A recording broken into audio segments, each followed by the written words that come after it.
So we're going to have a little interview here with Matt Moss. As you can see today, it's not gone too well for me, so I'm going to try and get him back with a couple of questions. And if you stay to the end of the video, we might have a surprise.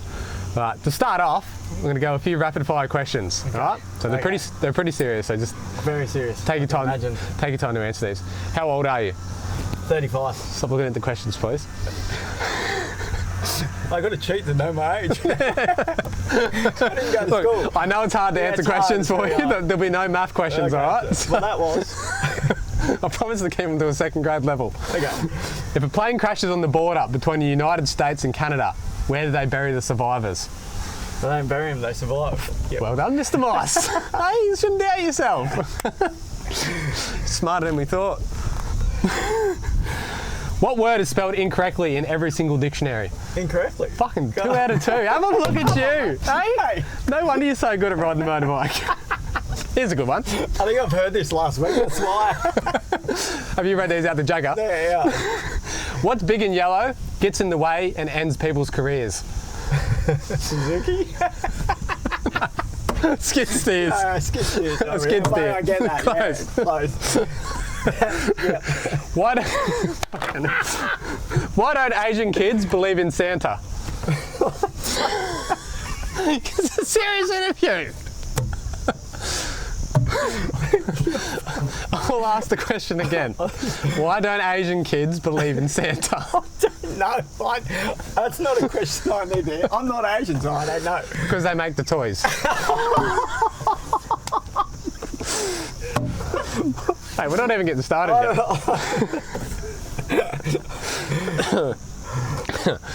Why do Japanese sumo wrestlers shave their legs?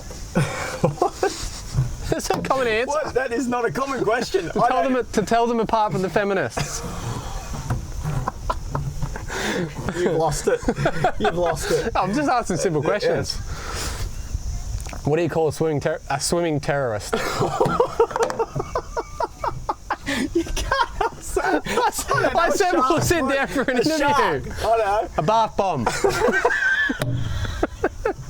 You said no one was off limits. Oh my god. Okay. Oh, we'll get serious for a minute. How did they build the pyramids? I don't know. How did they? I'm asking you. I don't know, with rocks. It's my interview. With rocks? Yeah. That's a very astute observation there, Mr. Moss. I thought they were trees. They might have been, I don't know, probably aliens, I don't know. Did they push them up there or they lift them up? They probably rolled them up. Right, that's a good point, yeah. Squares roll pretty well. Yeah, they roll on a circle thing. The square would roll on top of a circle thing. All right, we'll switch lanes for a bit. You're a 9-time champion, the only defeated Australian Supercross champion. You went 4 from 4 in 2015, I believe, 2014. You're probably arguably the highest earning Australian rider ever.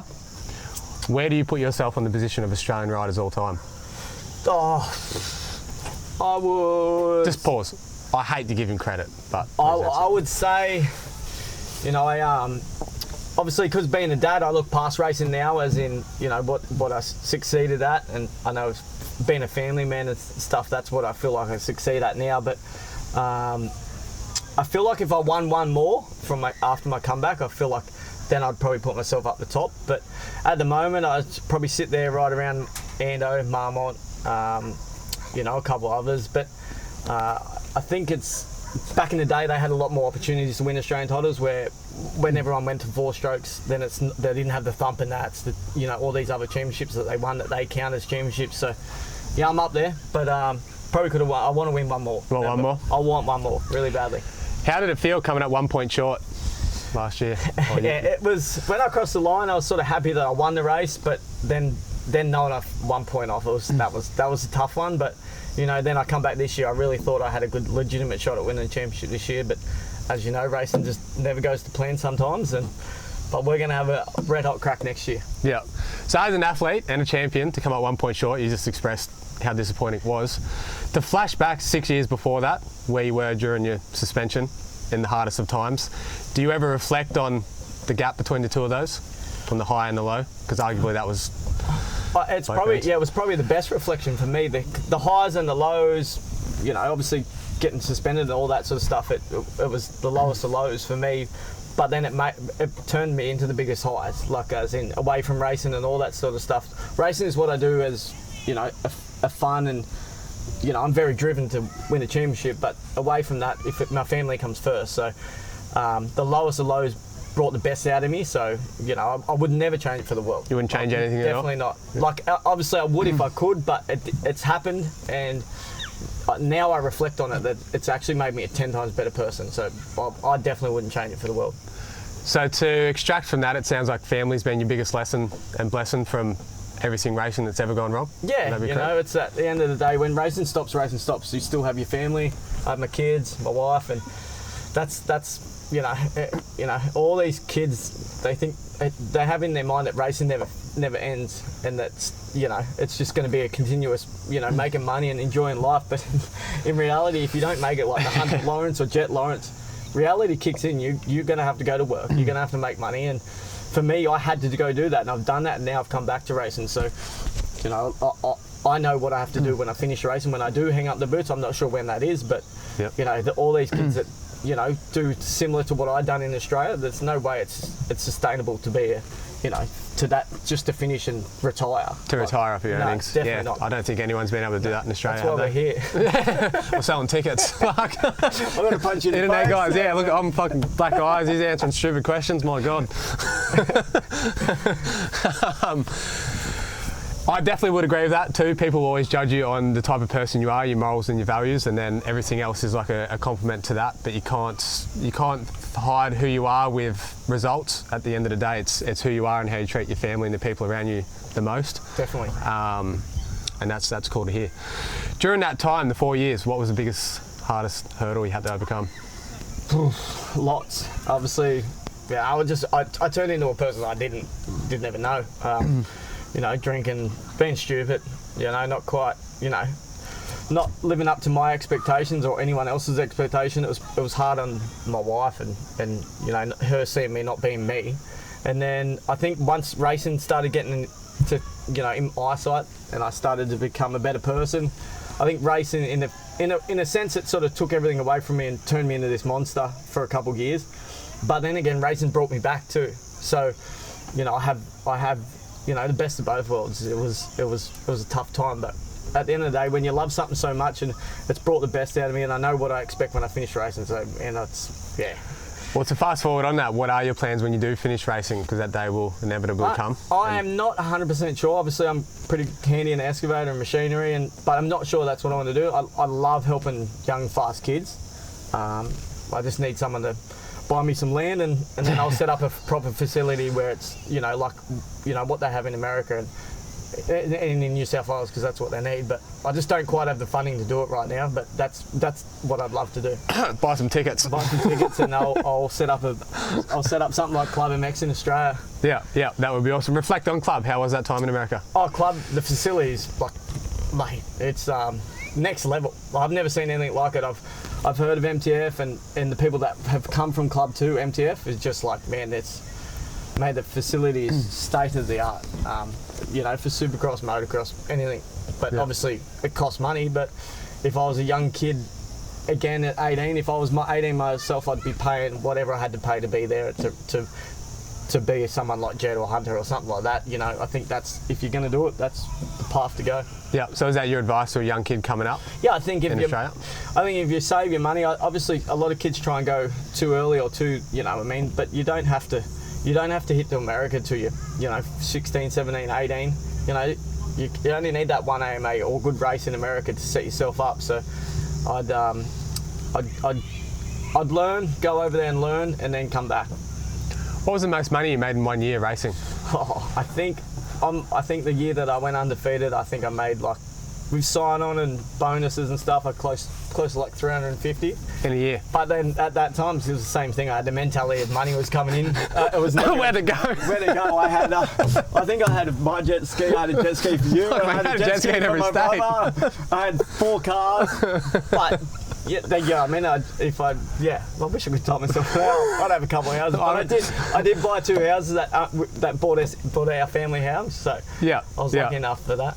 You can definitely say you've lived the experienced life. I've done everything.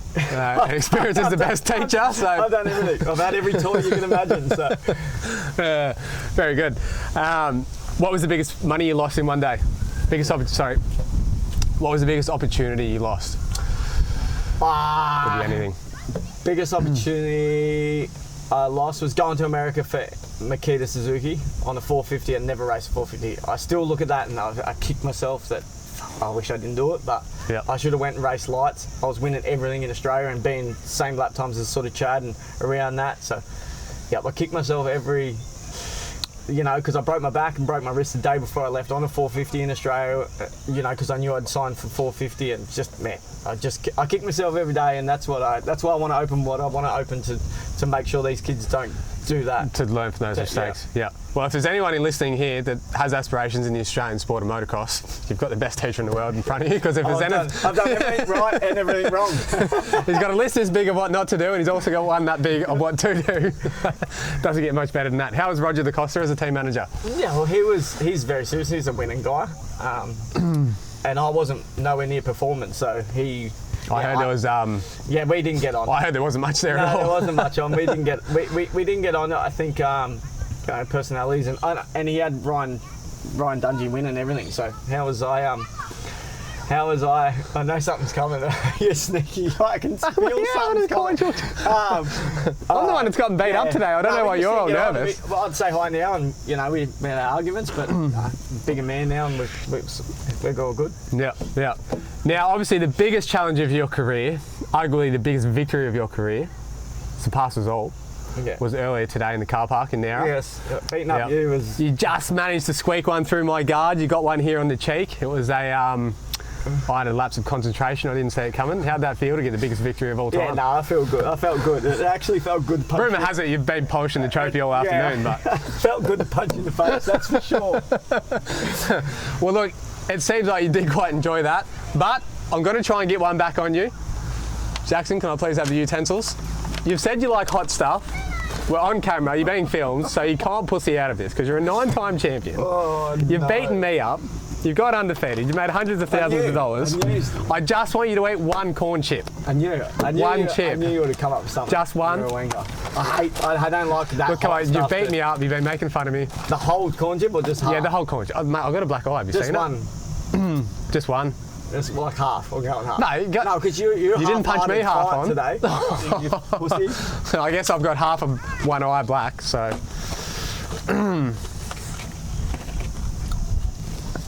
Look at him, geez, he's confident. It obviously kicks in later, but that's all. I sure hope it does. Got to at least get one thing back on you today. Yeah, not bad. I don't mind hot stuff. I can tell. I may have had a little nibble in the car and... Come on, let it out. It's out. Give him the water. No, actually not having that. Yeah. How you going? It's good. What are you up to? Not much. Just watch me stomach burn.